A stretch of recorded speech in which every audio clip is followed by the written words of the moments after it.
has expired. Thank you so much. Chair now recognizes a gentlelady from North Carolina, Ms. Ross. Thank you, Mr. Chairman, and thank you so much to Leader Jeffries and to you, Mr. Chairman, and the folks who served on the January 6th committee for making sure that we never, ever, ever forget. And I think if we didn't have this president and this speaker, this hearing wouldn't be just a Democratic hearing. We would be remembering together the collective trauma that this country has gone through.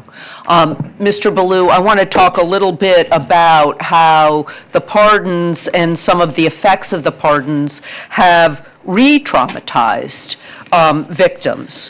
One of the things that we don't talk about with the pardons is that the fact that the insurrectionists who were convicted owed $3 million in restitution to Capitol police officers and others who they had injured on that day.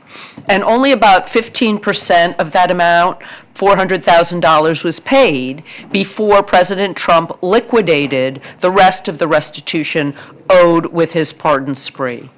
Can you talk about how that restitution was an important part of the work that you and others did in your prosecutions? Absolutely. So, January 6th was an attack on individuals. It was also an attack on, quite literally, the Capitol itself.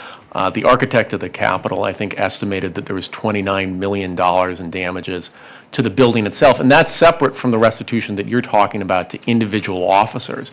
That is a life-saving amount of money for people, many of whom, are no longer working, many of whom are no longer able to work. And so the fact that they may not be able to, collect on this means that, quite literally, they might not be able to heal. Okay. And what does it say that the president instead now wants to provide some kind of restitution to the insurrectionists who caused this pain, these injuries, and has left people uncompensated? Well, I think this fits to the broader concern that the pardons of the rioters are going to empower people that are loyal to the president but beyond the reach of the law.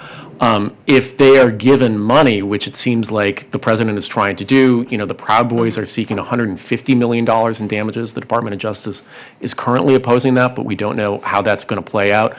We're going to have a situation very similar to what we've seen in other countries, where you have essentially militias or paramilitary forces that are loyal to an administration but unaccountable to anyone or any institution. And paid with our tax dollars. Precisely. And I only have 5 seconds left, but I'd really like our officer to speak to this issue too. Do you know people who haven't been compensated?